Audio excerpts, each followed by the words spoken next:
porque hay segunda de Pedro. ¿Sí, no? O sea, hay dos cartas del apóstol Pedro, a una le pusieron primera y a otra segunda. Amén. Gloria a Dios. ¿Qué vamos a ver el día de hoy? Hoy día vamos a ver quién es el autor de esta carta. Vamos a conocer a ese autor, porque a veces decimos, bueno, es Pedro, pero a lo mejor alguien dice, bueno, ¿y quién es Pedro, no? Vamos a ver quién es Pedro. Vamos a ver a quién es dirigida esta carta, en ese tiempo a quién fue dirigida y ahorita a quién es dirigida, que es a nosotros. ¿Cuántos en amén? ¿Y cuál es el propósito de la carta? ¿Sí? Toda carta tenía un propósito por el cual era escrita a determinadas personas en ese tiempo. ¿Cuántos dicen amén? Entonces, ¿qué vamos a ver hoy? El autor, destinatarios y el propósito de la carta. ¿Ok, amados hermanos? Entonces, primero, ahí vemos quién es el autor. Él se presenta como Pedro, apóstol de Jesucristo. ¿Sí? Leyendo los evangelios podemos ver que el apóstol Pedro en realidad se llamaba Simón. A ver, ¿cómo se llamaba? Simón. Y quien le bautizó con el nombre es Cefas. Cristo le dijo, te llamarás Cefas, que significa Pedro, que Pedro significa roca o piedra. Pero su nombre original, ¿cuál era? No, Simón. Simón. Por eso a veces es llamado Simón Pedro. Su nombre era Simón, pero Cristo le cambió, bueno, no le cambió, le dio el nombre de Cefas, que significa Pedro, que significa piedra o roca. Él era judío y nació en la ciudad de Betsaida. ¿Dónde nació? En Betsaida. ¿Por qué es importante? Porque Betsaida significa casa de pesca. Sí, la mayoría de las personas que nacieron ahí, ¿qué oficio tenían? Eran pescadores. Por eso usted va a ver que tanto Jacobo, Juan, que eran los hijos del trueno, eran otros hermanos, también eran pescadores, porque también eran de ahí. Y Andrés, que es hermano de Pedro, también era pescador. Eran los 4 pescadores. ¿Cuántos dicen amén? ¿Cómo conoce Pedro a Jesucristo? El primero que conoce a Jesucristo es Andrés. Andrés era discípulo de Juan el Bautista. Y cuando Juan el Bautista dijo, he ahí el Cordero de Dios, lo oyeron sus discípulos. Y uno de ellos, ¿quién era? Andrés. ¿Qué hizo Andrés al oír que Jesús era el Mesías, el Cordero de Dios? Fue tras él. Y Jesús le dijo, ¿qué buscan? Y ellos dijeron, ¿dónde moras, Rabí? Reconocemos que tú eres maestro, queremos estar contigo. Y fueron y se quedaron con Jesús. Se quedó Andrés y otro discípulo. Después Andrés fue a buscar a su hermano Simón y lo llevó a Jesús y lo presentó delante de Jesús, y Jesús fue donde le dijo, tú eres Simón, pero desde ahora serás Cefas. Y ahí le puso por nombre Cefas. Y ahí fue donde Pedro empezó a conocer ¿a quién? A Jesucristo. Y ahí empezó su proceso. ¿Qué pasó después con Pedro? A Pedro le fue mostrado su pecado. ¿Qué es lo primero que hace el Señor cuando rescata a una persona? ¿Perdón? Mostrar el pecado. Amén, amados. Vamos a ver las citas. A veces hablo mucho y no doy citas y van a decir que... Lucas 5. Ahí vamos a ver una historia que habla de la pesca milagrosa. ¿Cuántos han leído esa historia?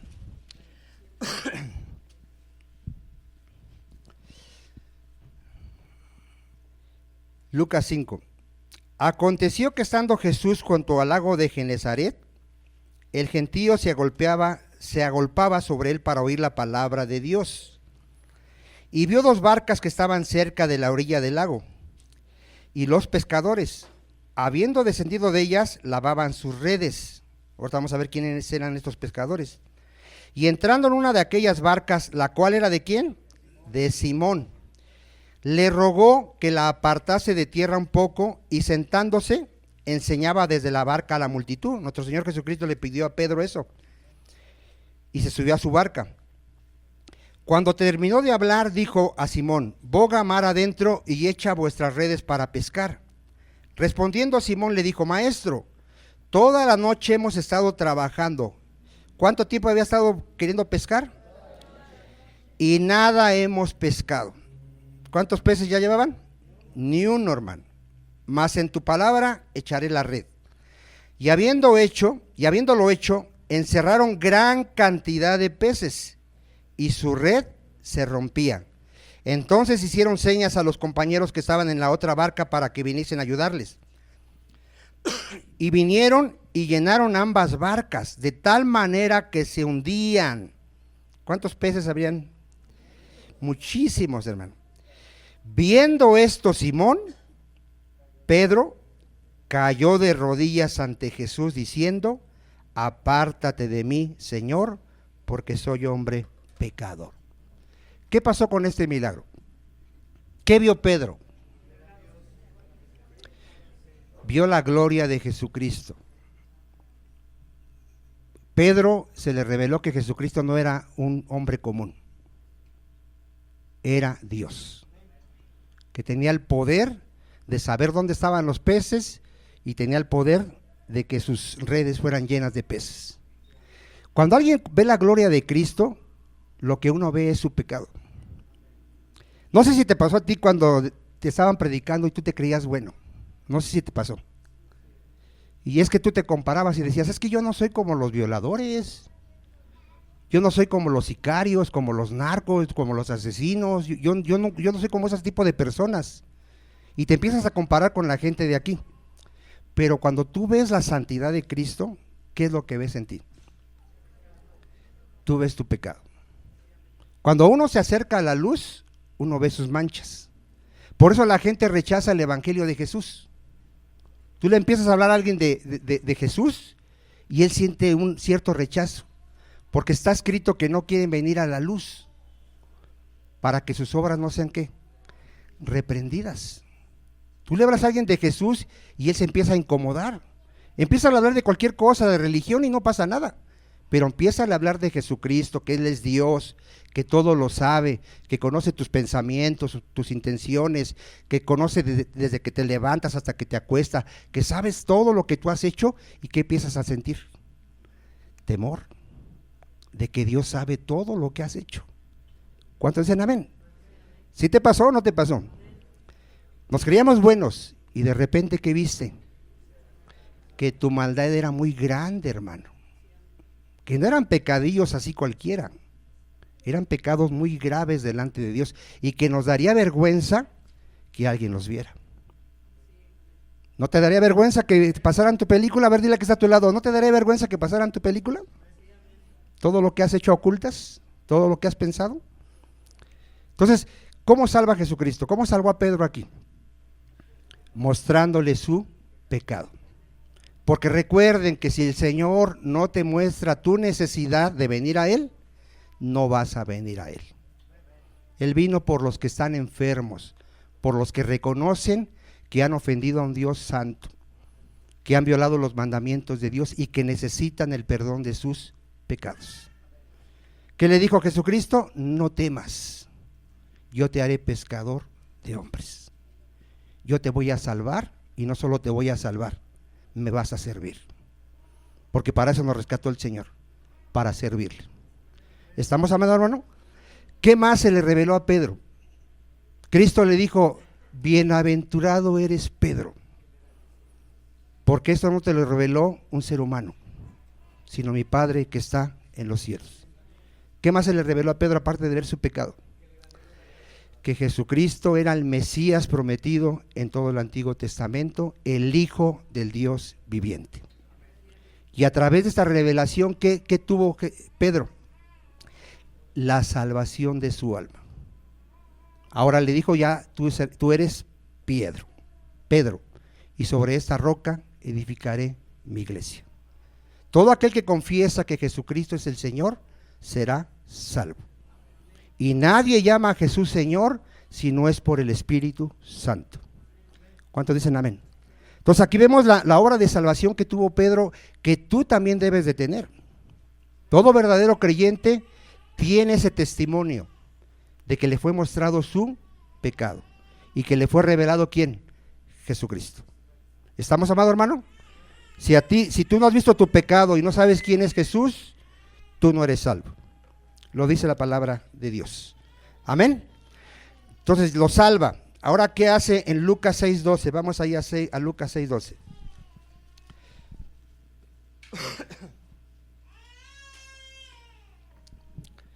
La Meli no quiero oír la palabra. ¿Ya lo tenemos? Dice así: en aquellos días Cristo fue al monte ¿a qué, hermano? Y pasó la noche orando a Dios. ¿Sí nos dio ejemplo nuestro Señor, hermano? Vergüenza no debía dar, ¿verdad? Y cuando era de día, llamó a sus discípulos. ¿A quién llamó, hermano? A sus discípulos. Jesucristo tenía muchos discípulos, hermano. Y escogió a 12 de ellos. A ver, de todos sus discípulos, ¿qué hizo? Escogió a 12 de ellos, a los cuales también llamó, ¿qué? Apóstoles. ¿Y con quién inicia? Con Simón, y después está toda la lista de los demás discípulos que constituyó, ¿qué? Apóstoles. ¿Cuál era la diferencia de alguien que había sido escogido por Cristo y constituido apóstol? ¿Cuál era la diferencia a los que no habían sido constituidos apóstoles? ¿Qué hacía la diferencia? No oigo a nadie, nomás oigo como que están como...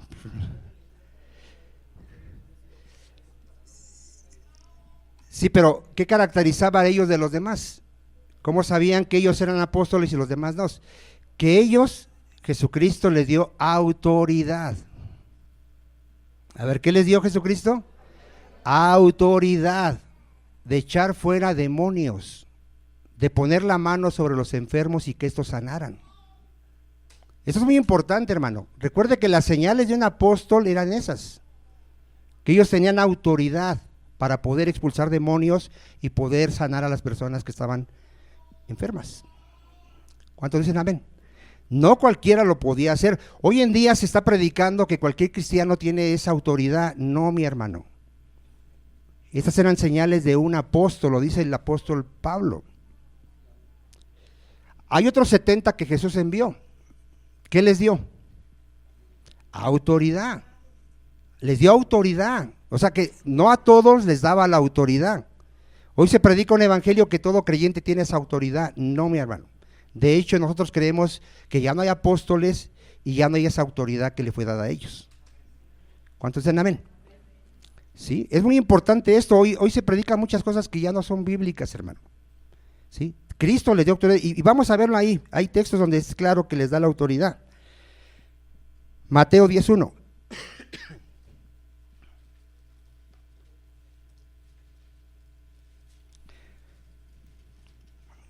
Por eso hoy todos los que se llaman apóstoles, ¿qué son, hermano? Son falsos apóstoles.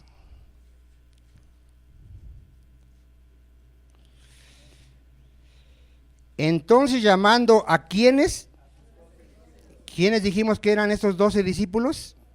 Eran los apóstoles. ¿Qué les dio?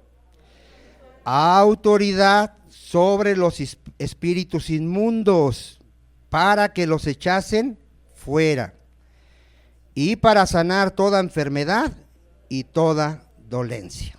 Entonces, ¿sí está claro lo que hace la diferencia, hermano? De un discípulo común y un apóstol. Esto es muy importante, amado hermano, que lo entendamos para tener la sana doctrina. ¿Sí? En Hechos 4:11 vemos que el apóstol Pedro y el apóstol Juan sanan a un cojo de nacimiento, o que ya tenía muchos años de estar enfermo, no recuerdo si era de nacimiento, pero ya tenía muchos años. ¿Y qué pasa, mi amado hermano? ¿Cómo lo veía el pueblo a Pedrito y a los apóstoles? Después de que estaban predicando el evangelio. Dice, este Jesús, en el 4:11, están predicando y dice, este Jesús es la piedra reprobada por vosotros los edificadores. Aquí, ¿qué está haciendo Pedro? Está citando las escrituras ¿de qué? Del Antiguo Testamento, hermano, y las está explicando. La cual ha venido a ser cabeza del ángulo. ¿Qué significa? Que en ningún otro hay salvación, porque no hay otro nombre bajo el cielo dado a los hombres en que podamos ser salvos. Entonces, viendo el denuedo de Pedro y de Juan, y sabiendo que eran hombres sin letras y del vulgo, se maravillaban y le reconocían que habían estado con Jesús. A ver, ¿qué ve usted aquí, amado hermano, de Pedro y Juan y de los demás apóstoles? ¿Cómo eran considerados entre el pueblo judío? Como gente común y gente que no había estado bajo los pies de un rabino, hermano. Había gente que sí había sido instruida por rabinos, por maestros. El apóstol Pablo, él sí no era cualquier hombre común. Él había sido instruido por Gamaliel, un maestro de la ley. Pero ¿qué hay de Pedro y los demás apóstoles? No eran gente que dijeran, mira, ellos fueron instruidos ya por años por este maestro, no. Esos ni han estudiado la palabra de Dios. Son gente común y corriente.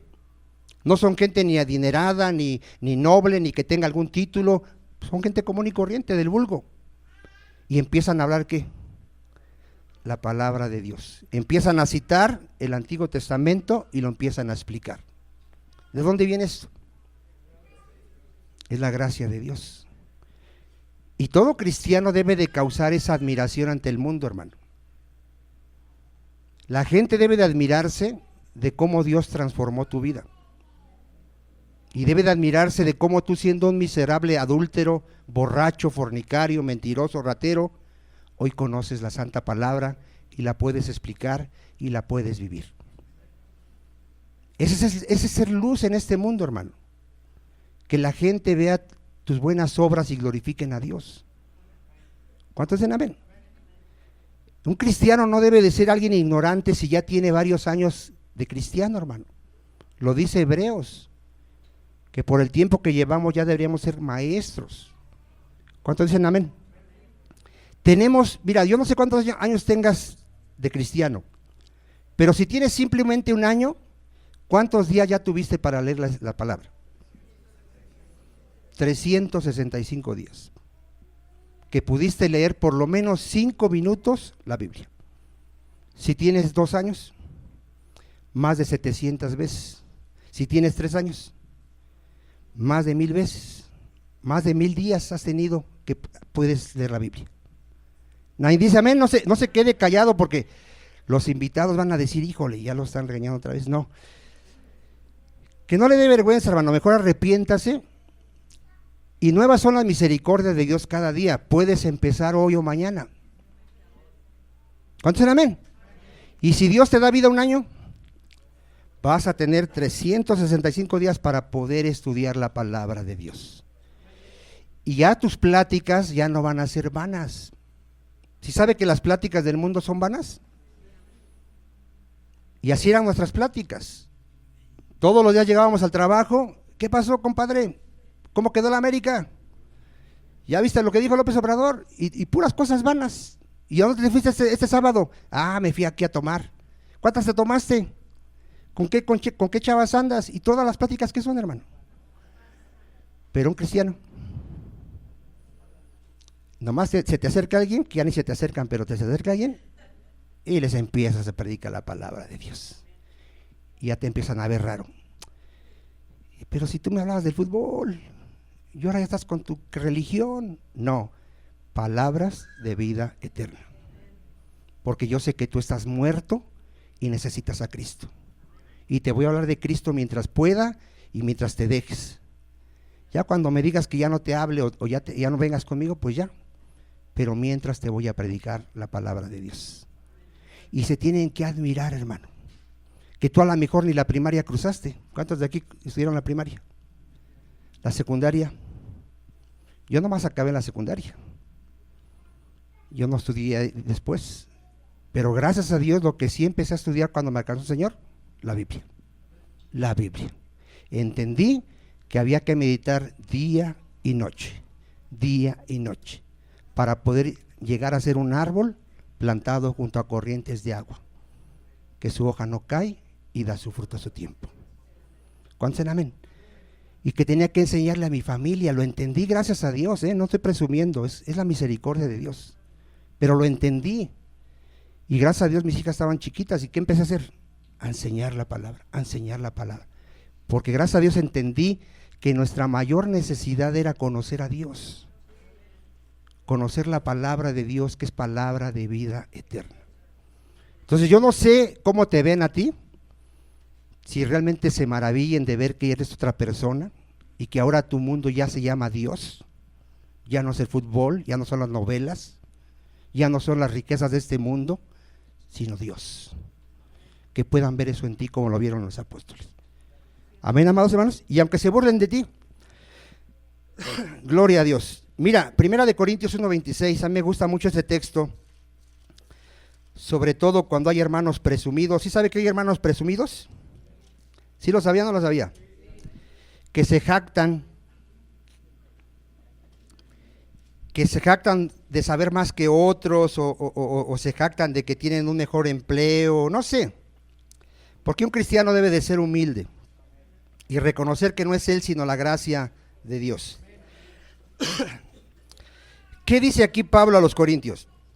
¿Sí sabe que los corintios se jactaban, hermano? Que yo soy de Pedro, yo soy de Pablo. No, dice, mirad, hermanos, vuestra vocación, que no sois muchos sabios según la carne. A ver, ¿cuántos de aquí se consideran sabios según la carne? Que digan, yo tengo 2 títulos ya, 3 maestrías. ¿Quién de aquí puede levantar la mano? ¿Verdad que no somos muchos sabios? ¿Qué más? Ni muchos poderosos. A ver, ¿cuántos de aquí tienen algún cargo político? Que digan, no sabes ni con quién estás hablando, ¿eh? Yo soy gobernador aquí de... Sí, porque el mundo, ¿de qué se jacta? A ver, detienen a una persona que va borracha en su carro y ¿qué es lo primero que dice? ¿No sabes quién soy? Yo soy el licenciado Julano. Soy el hijo del gobernador. Mi amigo es el presidente. ¿Cuántos de aquí tenemos algún cargo así? Somos poderosos en ese aspecto. ¿Alguien? ¿Cuántos tienen algún título aquí nobles? ¿Sí? Ni sabes de dónde es tu apellido. ¿Sabes de dónde vienes tus raíces? ¿De dónde vienes? Dice la hermana que de los mayas. Nosotros ya somos una mezcla, la mayoría somos una mezcla de los españoles y los de aquí. Ya ni siquiera venimos de los de aquí, ya somos una mezcla y lo puedes ver por los apellidos que llevamos. ¿Cuántos en amén? Pero hermano, ¿quién puede jactarse y decir a mí Cristo me escogió porque mira, pues él sabía que yo estudié? Yo tengo la capacidad de entender la palabra, yo tengo un título y él lo va a usar para que yo pueda ir con la palabra. ¿Quién puede decir eso, hermano? De lo necio escogió Dios. A ver, ¿a quién escogió Dios? ¿A Dios? Dile que está a tu lado, si eres cristiano, ¿sabes por qué eres cristiano? Porque eras un necio. Eras un necio, eras lo más débil, lo menospreciado de este mundo. Ahí lo dice, sino que de lo necio del mundo escogió Dios. ¿Para qué, hermano? Y lo débil del mundo escogió Dios. ¿Cuántos de aquí nos creíamos fuertes? Así decíamos, no, yo todas me las puedo. ¿Para qué escogió a lo débil? Para avergonzar a aquellos que se creen fuertes. Y lo vil del mundo, lo menospreciado escogió Dios. Y lo que no es, ¿para qué? Por eso la gente de allá afuera se tiene que asombrar de que Dios escoge lo peor, hermano. Aquí habemos ex adúlteros, borrachos, viciosos, mentirosos, rateros, gente sin estudio, pero estamos por la gracia de Cristo aquí y podemos predicar la palabra de Dios, pero no somos nosotros, la gracia de Dios. ¿Sabes por qué escogió gente así Dios? Para que nadie se jacte delante de su presencia. ¿Qué tienes que Dios no te haya dado? Todo viene de Dios. A Dios sea la gloria. ¿Sí? Entonces, ¿por qué el apóstol Pablo fue apóstol? Pedro, ¿por qué podían predicar la palabra? Por la gracia de Dios, simplemente. Amén. Mateo 10:5. ¿A qué fue enviado Pedro? Porque apóstol es enviado. ¿A qué fue enviado Pedro?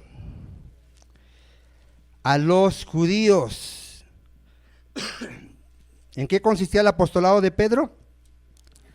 a los judíos. Y el apostolado de Pablo, a los gentiles.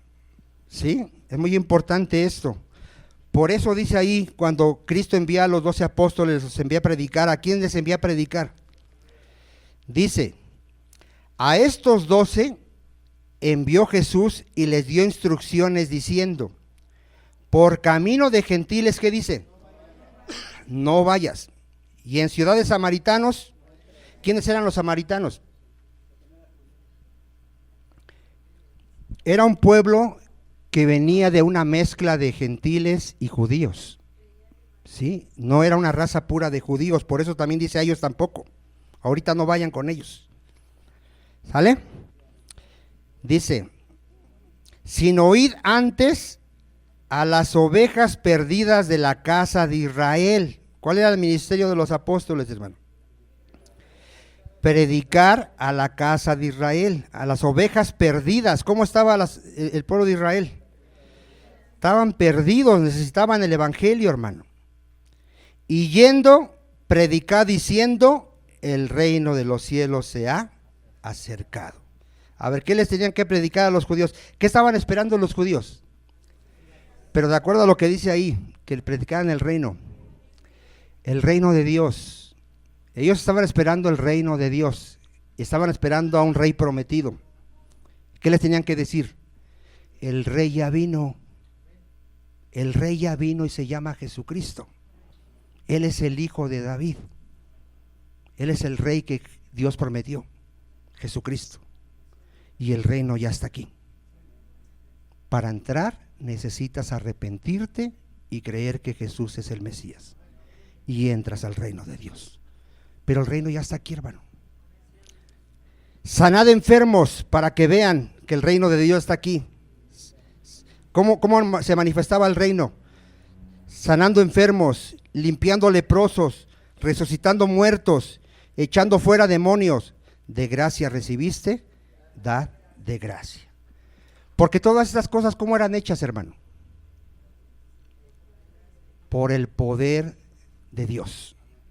Cristo dijo, si yo echo fuera todos demonios y sano enfermos, el reino de Dios está aquí. Porque esta es la manifestación del poder de Dios. ¿Estamos, amado hermano? Entonces ahí vemos que tenían que predicar el reino de Dios. Gloria a Dios. En Lucas 8:49, si lo quiere buscar, vamos a ver que el apóstol Pedro, junto con Jacobo y Juan, que eran otros hermanos, tuvieron una relación más cercana con Jesús, mi hermano. A ver, ¿qué tuvieron estos tres? Una relación más cercana con nuestro Señor Jesucristo. ¿Sí? ¿Cómo lo sabemos? Hay varios ejemplos donde cuando Cristo hacía algo, de los 12, jalaba a estos tres nada más. ¿A quién jalaba? A Pedro, a Jacobo y a Juan. Acuérdense que Jacobo y Juan eran hermanos también. ¿Sí? Entonces, ¿por qué jalaba siempre a estos tres? Porque así quiso Jesucristo. Él quiso que siempre estos tres estuvieran presentes en algunas cosas que iba a hacer Jesucristo. ¿Sí? Y lo vemos aquí. Lo vemos en Lucas 8:49, donde ha muerto la hija de Jairo. ¿Se acuerda de esta niñita? Dice ahí, estaba hablando aún cuando vino uno de la casa principal de la sinagoga diciéndole, ¿tu hija qué? Muerto. ¿Quién había muerto? La hija de Jairo. No molestes más al maestro. Oyéndolo Jesús le respondió, no temas, cree solamente y será salva. Entrando en la casa, no dejó entrar a nadie consigo, sino a quién solamente, hermano. A Pedro, a Jacobo, a Juan y al padre y a la madre de la niña. Pero de sus apóstoles, ¿quiénes entraron nada más? Pedro, Jacobo y Juan. Después, bueno, la historia sigue, Jesucristo resucita a la niña. Hay otra historia donde los vuelve a llamar solamente a ellos, que es en el monte de la transfiguración. Usted lo puede ver en Mateo 17. Solo se lleva a esos tres otra vez.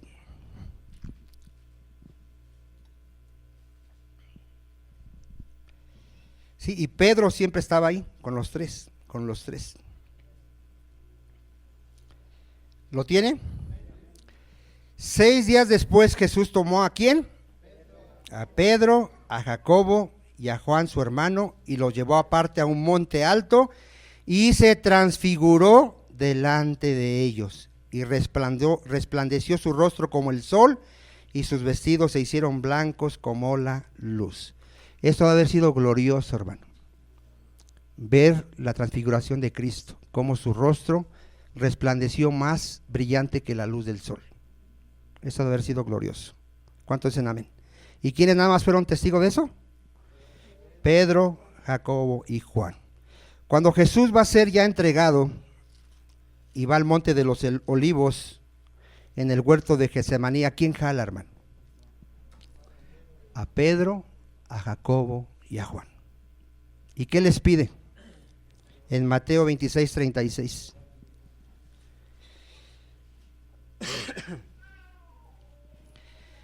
¿Lo tiene, hermano? Entonces llegó Jesús con ellos a un lugar que se llama Getsemaní, y dijo a sus discípulos: sentaos aquí en tanto que voy allí y lloro. Y tomando a Pedro y a los 2 hijos de Zebedeo, comenzó a entristecerse y a angustiarse en gran manera. Entonces Jesús les dijo, nada más a ellos: mi alma está muy triste hasta la muerte. Quedaos aquí y velad conmigo. Entonces, ¿sí ve la cercanía que tenían estos 3 apóstoles con Cristo, hermano? ¿Por qué nada más ellos 3? No lo sabemos. Cristo así lo quiso. Estos 3 después van a ser considerados como columnas de la iglesia, hermano. Lo podemos ver en Gálatas 2:9. A ver, ¿cómo fueron considerados estos 3 dentro de la iglesia? Columnas, hermano. Líderes.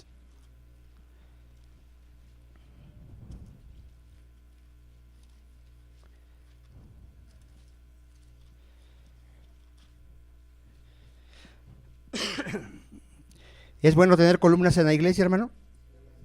Nada más poquitos dicen amén. ¿A usted no le da gozo que Dios levante líderes en la iglesia? Gente que el Señor ha preparado, porque el Señor es el que los prepara. ¿Para qué? Para que estén predicando la sana doctrina a la iglesia, estén sosteniendo a la iglesia con la sana doctrina. Mire lo que dice ahí.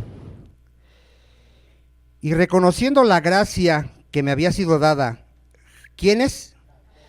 Jacobo, Cefas y Juan, que eran considerados como columnas, nos dieron a mí y a Bernabé la diestra en señal de compañerismo.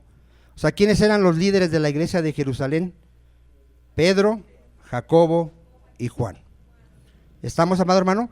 Pedro después, en esta carta que vamos a estudiar, él se menciona como anciano de la iglesia. ¿Qué es anciano? Pastor. Entonces, ¿qué era aparte de ser apóstol Pedro? Pastor de la iglesia de Jerusalén. Él era el pastor también. Pero no era el único pastor, ¿eh? Estaba Jacobo y estaba Juan como líderes de esa iglesia. Estamos, amado, está en Primera de Pedro, si lo quiere ver lo que acabo de decir. Es muy importante esto.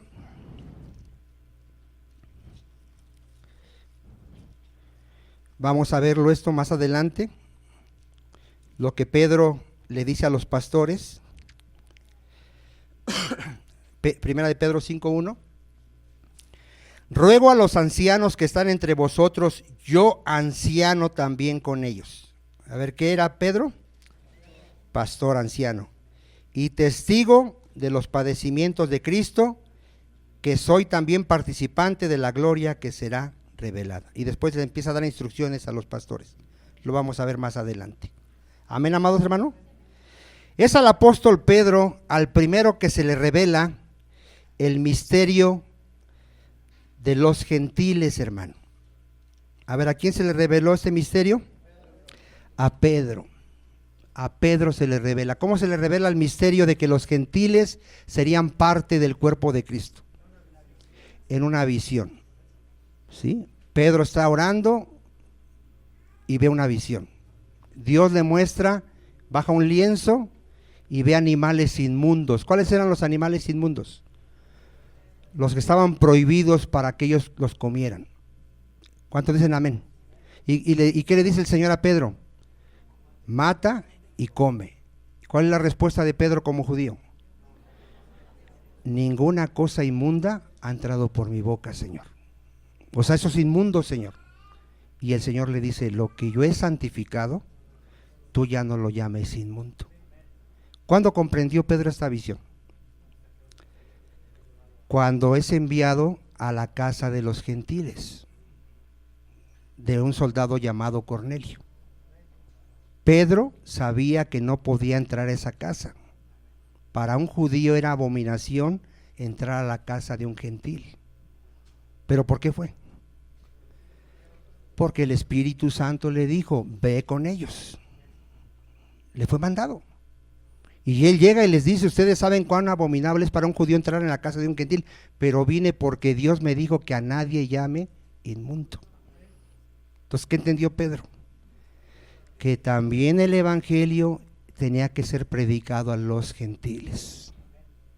Aunque después, no sabemos por qué, no lo sabemos, solo Dios lo sabe, después ya estaba haciendo piedra de tropiezo a los gentiles y a los judíos, hermano. Porque Pablo lo reprendió cara a cara al apóstol Pedro, que los católicos llaman el Papa. A ver, ¿qué hizo Pablo? Lo reprendió cara a cara. ¿Qué debes de hacer tú si ves que tu hermano de repente ya está haciendo piedra de tropiezo con alguna doctrina? Repréndelo. Hermano, está haciendo piedra de tropiezo para la iglesia. ¿Cuántos dicen amén? Si tú te enteras que un hermano está enseñando allá afuera, aquí, cuando nadie lo ve, a otro hermano cosas extrañas, repréndelo. Y dile, eso que estás haciendo es de condenación. A ver, ¿qué era lo que estaba haciendo Pedro? De condenación. ¿Qué estaba haciendo Pedro? A ver, ¿cuál era su pecado de Pedro? Que mira, mientras no estaban los líderes judíos de la iglesia, se sentaba a comer con los gentiles. No había problema. Él podía platicar y comer con el gentil y no había problema. Pero cuando vinieron algunos líderes judíos, ¿qué hizo Pedro? Se apartó. ¿Qué estaba enseñándole a los gentiles? Que eran inmundos. ¿No ya se le había revelado, hermano? Ahora, ¿qué les está diciendo con su actitud? Ustedes son inmundos. Discúlpenme, pero ya no me puedo juntar con ustedes porque siguen siendo inmundos. No, Pedrito, ya fueron lavados por la sangre de Cristo. Y si tú haces eso, vas a ser piedra de tropiezo no solo para ellos, sino porque los demás líderes judíos, ¿qué estaban haciendo también? Lo mismo que Pedro, hermano. Fíjate el error de uno. A mí me pasó muchos años. Yo veía que mi pastor hacía algo, ¿y qué creen? Pues yo lo hacía.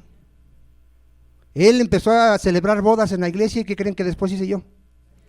Pues celebraba bodas. Dije, pues mi pastor me enseñó que así se hacen. Mi pastor hacía presentación de niños. ¿Qué creen que hacíamos? Pues presentación de niños. Y todo lo que uno ve hacer a su pastor, ¿qué cree que uno hace? Uno lo empieza a imitar, hermano. Ese es un peligro. Dile a que está a tu lado, tu lámpara no es el pastor. Tu lámpara es la palabra de Dios. Eso es muy importante que lo aprendamos, hermano. Aquí hicimos muchas cosas porque las traíamos de nuestro pastor.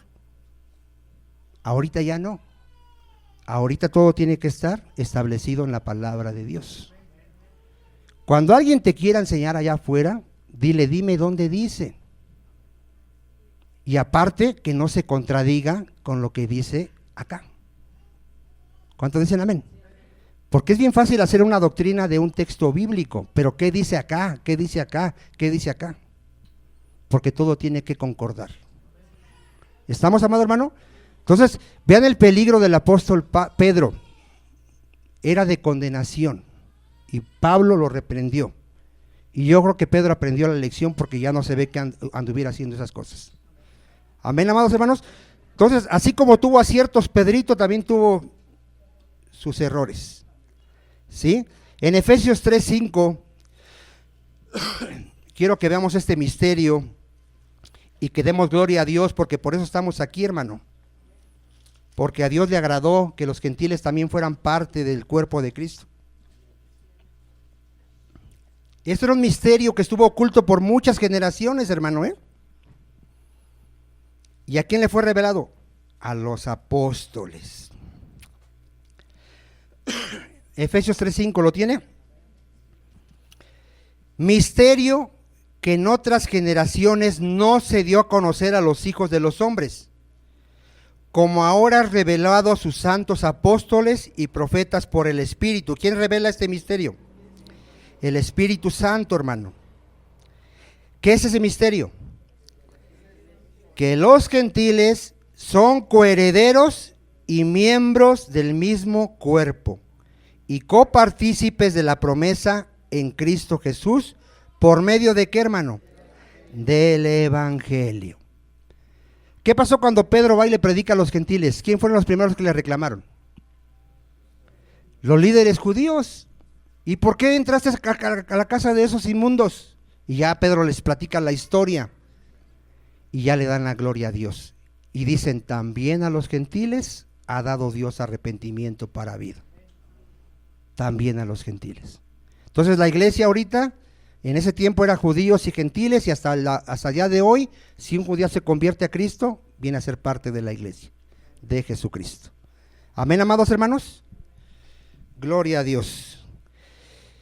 Vamos a ver algo también negativo de Pedro en Mateo 26:69. ¿Qué hizo el apóstol Pedro y qué podríamos hacer nosotros, hermano? Que Dios nos guarde, hermano. ¿Qué hizo Pedrito, hermano?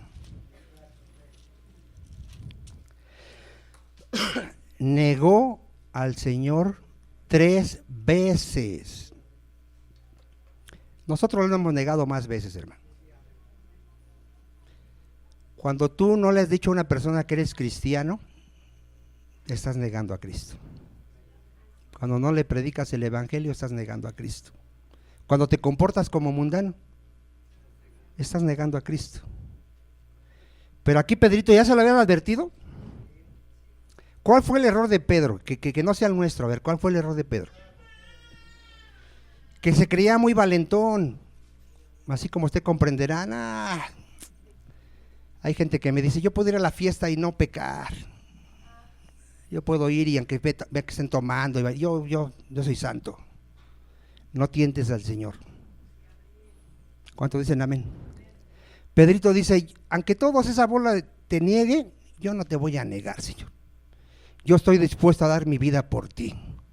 ¿Qué le dijo Jesús? De cierto te digo, antes que el gallo cante, o sea, antes que amanezca hoy, antes que amanezca, me vas a negar 3 veces. ¿Y qué dijo Pedrito? Mi vida estoy dispuesta a dar por ti. Bien valentón.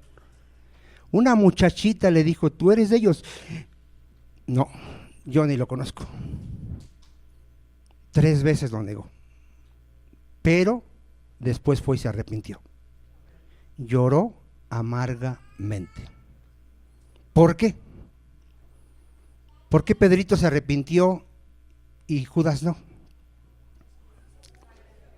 Porque Jesús le dijo, yo he rogado por ti, para que tu fe no falte.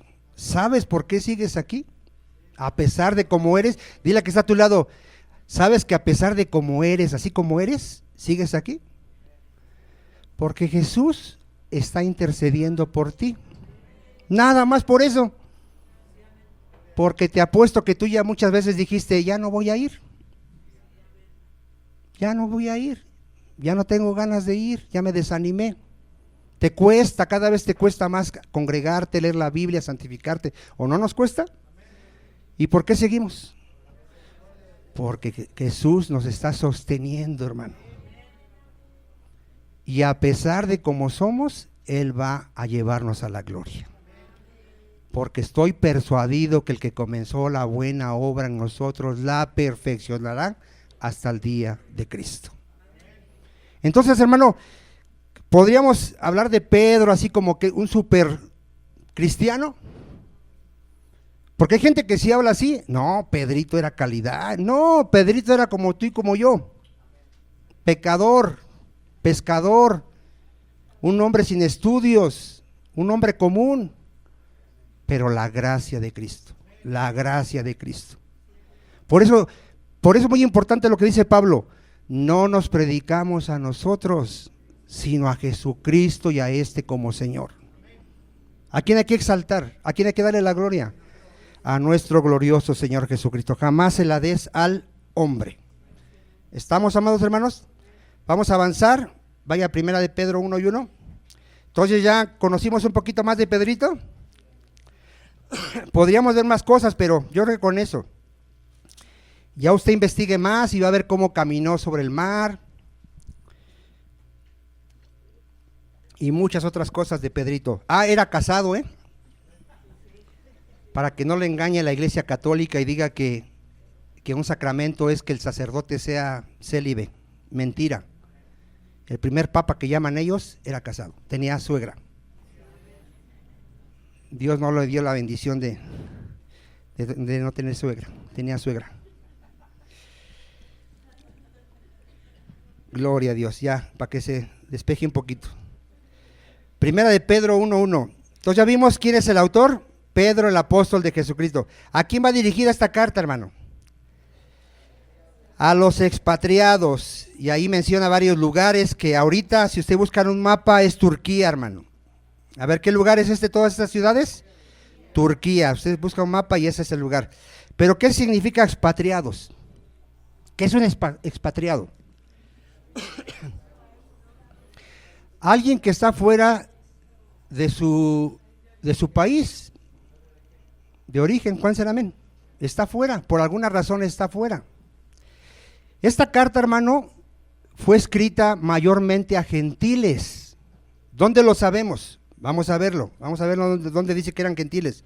Está en primera de Pedro 2:10.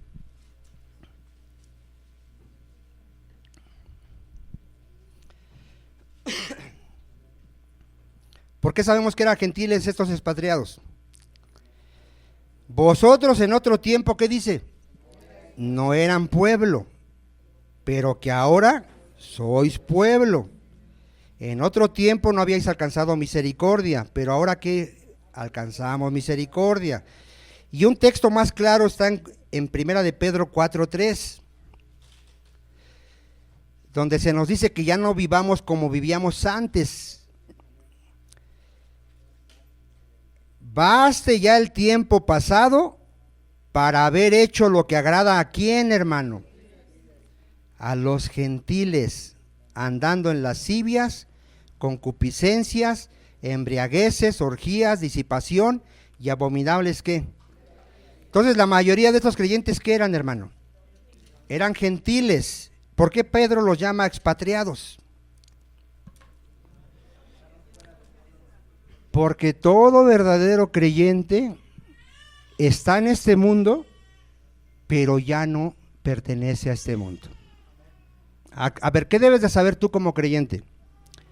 Que estás en el mundo, pero que tú no eres del mundo. ¿Qué significa eso? A ver, ¿qué significa?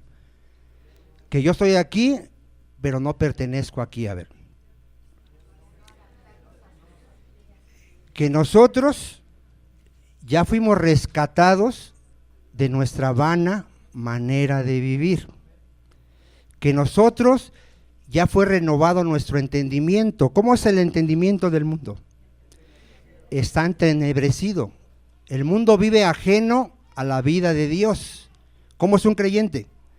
Un creyente conoce a Dios, conoce el origen de la creación, conoce el propósito de su existencia, sabe a dónde va después de la muerte.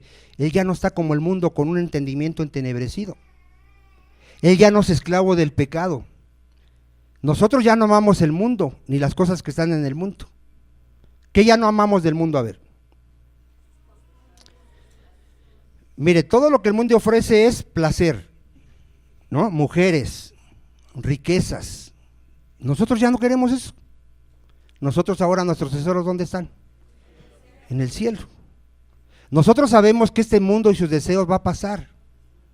Este mundo ya fue destinado para ser destruido con fuego. Aunque la gente no lo crea, al igual que en el tiempo de Noé, este mundo va a ser destruido por fuego. ¿Quién ha visto caer fuego? Que veas un día llover fuego. Nadie. En el tiempo de Noé, nadie había visto llover. Ahorita, ¿quién ha visto que llueva fuego? Nadie. Va a llover fuego. Y todas las cosas van a ser quemadas. Todas las cosas, hermano. ¿Cuántos dicen amén? Nosotros por eso estamos esperando cielos nuevos y tierra nueva, la nueva creación. Esta tierra va a ser restaurada a una tierra gloriosa, a la semejanza de los hijos de Dios.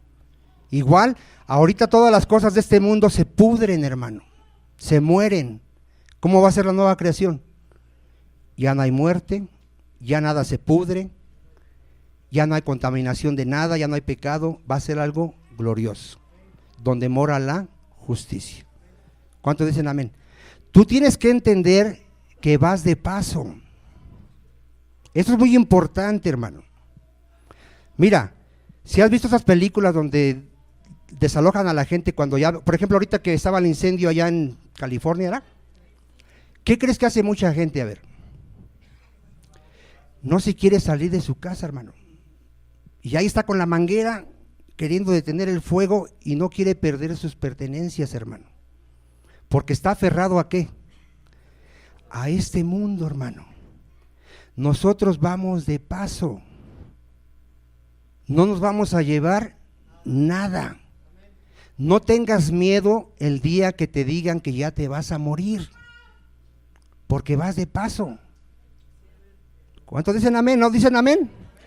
Porque créeme, mira, créeme que nomás te dicen que tienes cáncer y vas a empezar a llorar y ya me voy a morir y mis hijos y te va a empezar a entrar la desesperación, la angustia.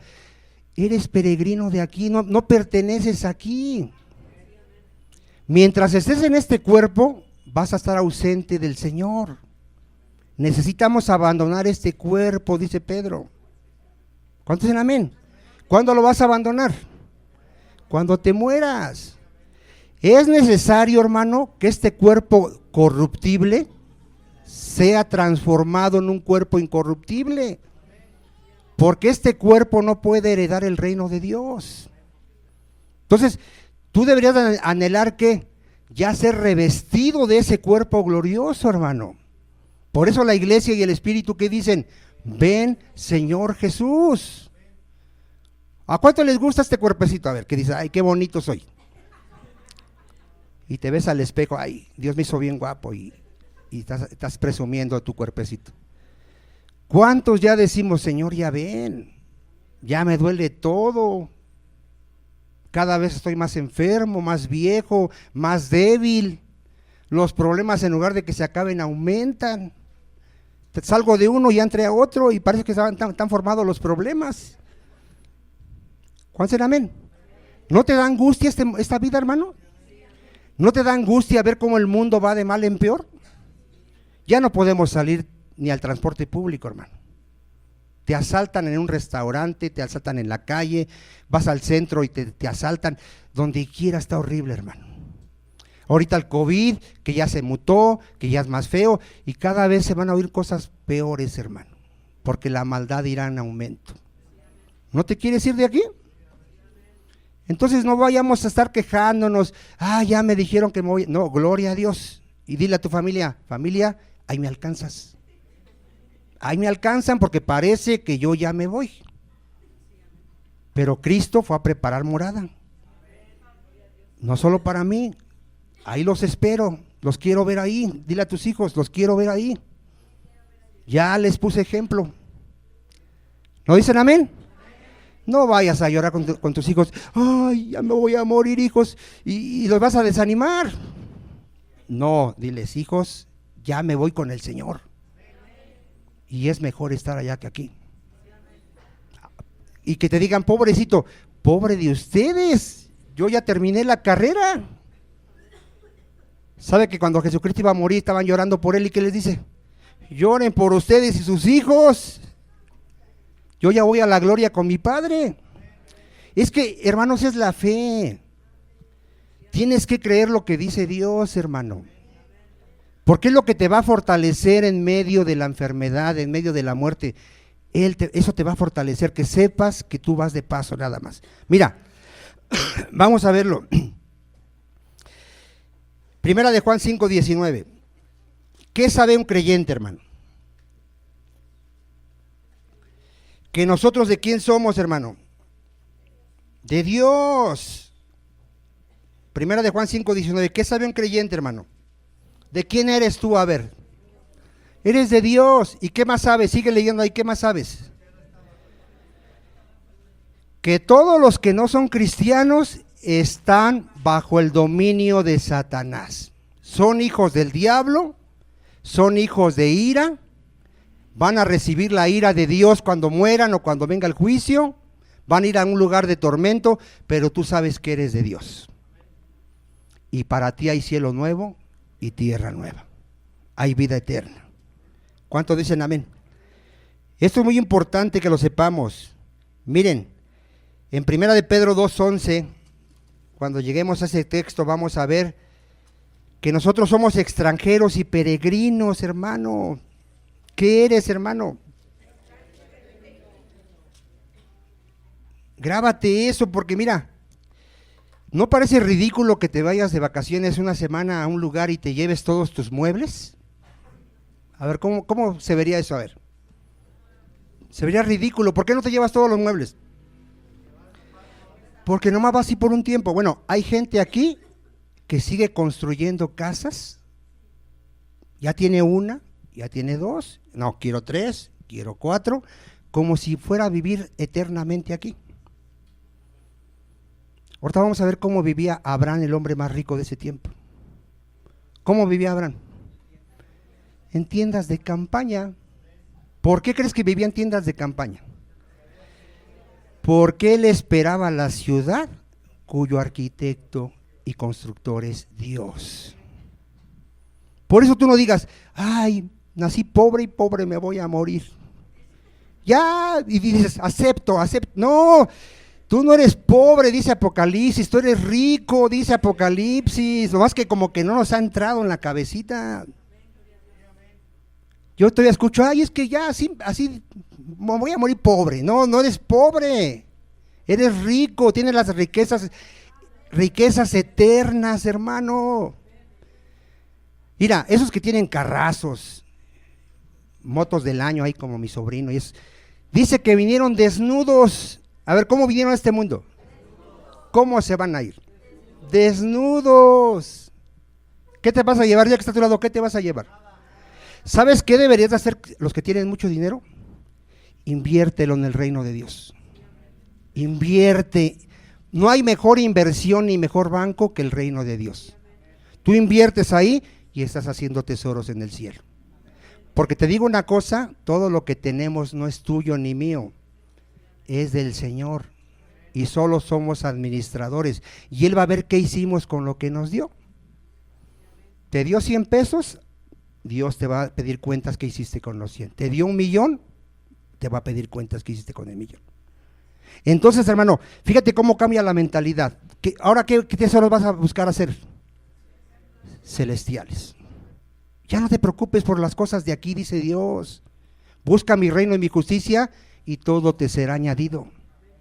Tú búscame de corazón todos los días y yo me encargo de mantener a tu familia. Está escrito, hermano. Mira, amados, yo os ruego como a extranjeros y peregrinos. A ver, ¿qué somos? Que os abstengáis de los deseos carnales que batallan contra el alma. Nosotros no satisfacemos los deseos de la carne, porque ya no somos de este mundo, ni amamos este mundo. ¿Cómo vivimos según Pedro en el 1:17? Primera de Pedro 1:17. Si invocáis por Padre a aquel que sin acepción de personas juzga según la obra de cada uno, ¿cómo nos conducimos un cristiano? Con temor, en temor, todo el tiempo de vuestra peregrinación. ¿Sabes cómo debemos de vivir los creyentes? Todos los días debemos de buscar agradar a Dios. Esa es nuestra misión. No, mira, tú despiertas y lo primero que estás pensando es, a ver, ¿qué voy a hacer este día? ¿Cómo ganar más dinero? ¿Qué voy a? No, tu pensamiento es cómo puedo agradar a Dios. ¿Cómo puedo ser más obediente, más santo? ¿Cómo puedo predicar más esa palabra? Eso es lo más importante, hermano. Pero siempre, ¿qué es lo que nos ganan los pensamientos? Siempre estamos pensando, y mañana me voy a parar a esta hora porque si no me va a alcanzar el tiempo y voy a hacer esto. Y ya tienes tu plan. ¿Y Dios? No está en tus planes. ¿Qué es lo primero que debe estar en tu corazón y en tu mente? Dios. Tú te levantas y Dios tiene que estar ya en tu corazón. Ya, lo primero es Dios. Lo más importante es Dios. Así tiene que ser la vida de un creyente. ¿Cómo agradar a Dios todos los días de tu vida? ¿Porque va a ser fácil, hermano? No va a ser fácil, pero esa es nuestra meta. Vivir para la gloria de Dios. Dice Filipenses 3:20, ya no lo busque, que nuestra ciudadanía está en los cielos, de donde esperamos al Salvador, a nuestro Señor Jesucristo, que va a transformar este cuerpo de humillación en un cuerpo glorioso semejante al de Él. ¿Cuántos dicen amén? Hebreos 11:8, quiero que lo leamos, hermano. Hebreos 11:8, para esos que están viviendo aquí muy cómodamente y que siguen construyendo, siguen comprando propiedades. Y no es que sea malo, hermano, pero a veces el corazón solo está ahí, hermano, en que quieren, ya tienen y quieren más, y quieren más, y quieren más, y quieren más. Ya tienen un negocio y están inventando otro, y no por necesidad, hermano, simplemente la codicia está ahí. Hebreos 11:8, ¿lo tiene? Por la fe Abraham, siendo llamado, fíjese, en esta fe, obedeció para salir al lugar que había de recibir como herencia. ¿Cuántos de aquí ya salimos, hermano, a la tierra prometida? Y salió sin saber a dónde iba. Por la fe habitó como extranjero. ¿Qué sabía Abraham, hermano? ¿Qué sabía? Que era un extranjero, que no pertenecía a este mundo que va a ser destruido. Como en tierra ajena. A ver, ¿cómo debemos de ver este mundo? Como ajeno, morando en tiendas con Isaac y Jacob, coherederos de la misma promesa. ¿Por qué vivía así? Porque esperaba la ciudad que tiene fundamentos, cuyo arquitecto y constructor es Dios. ¿Cuántos están esperando la nueva creación, hermano?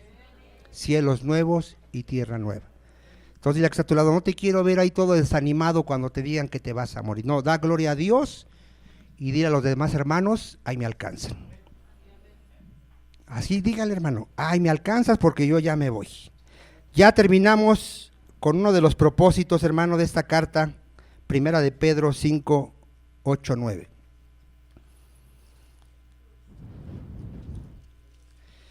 ¿Cuál era el propósito de esta carta, hermano?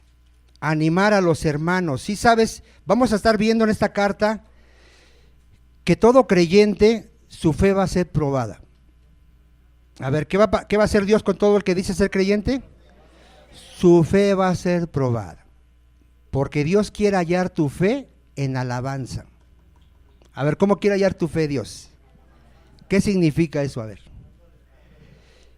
Que estés como estés, enfermo, sin trabajo, con un montón de problemas, tú le des la gloria a Dios.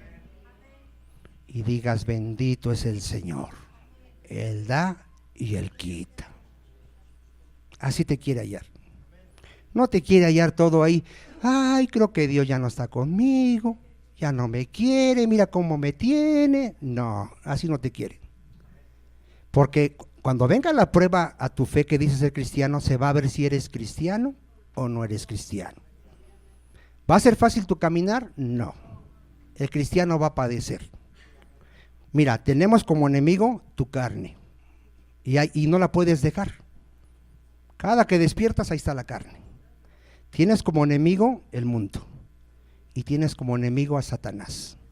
¿Y qué debes de hacer en medio de estas luchas y pruebas? 5:8. Sed sobrios y velad, porque vuestro adversario el diablo, como león rugiente, anda alrededor buscando a quien devorar. ¿Tienes un enemigo, hermano? Sí. ¿Duerme ese enemigo? No. Anda siempre buscando cómo hacerte caer. ¿Qué debemos de hacer? Resistir firmes, ¿dónde, hermano? En la fe. ¿Qué no puede faltar en tu vida? Fe. ¿Qué es la fe? Confianza en Dios. A ver, ¿qué es la fe, hermano? A ver, ¿qué debe de tener un creyente en medio de toda la tribulación, la persecución? Confiar en Dios. Tu palabra dice que esto que me está pasando es para mi bien. Tu palabra dice que tú nunca me vas a dejar y nunca me vas a desamparar. Tu palabra dice que a pesar de mí, tú me vas a llevar a la tierra prometida, Señor. Esa es la fe. Si Dios lo ha dicho, Él lo cumplirá. Firmes en la fe, sabiendo que los mismos padecimientos, ¿qué, hermano? No vayas a pensar que tú eres el único mártir. Ay, pobrecito de mí. No. Todo verdadero creyente va a padecer persecución, aflicción, tribulación. Ahorita tú ves a un hermanito que está enfermito, que ya no se puede levantar, al rato te toca a ti. Y al rato me toca a mí. Todos vamos a pasar. ¿Cuántos dicen amén? Todos, hermano. Entonces, ¿qué tienes que hacer? Firme en la fe. Ahorita da gracias a Dios que estás sanito, estás trabajando, al ratito no sabes. Vamos formados, yo siempre digo vamos formados. Es como ahorita la tos, vamos formados. Ya pasaron varios, ahorita está nuestro hermano Efraín ahí en casita porque está enfermo, al rato puede ser tú. ¿Cuántos amén? ¿Y qué vas a hacer? Firmes en Dios, confiando y dándole la gloria a tu Dios, porque Él es bueno, fiel y misericordioso. Amén, amados hermanos, gloria a Dios. Póngase de pie.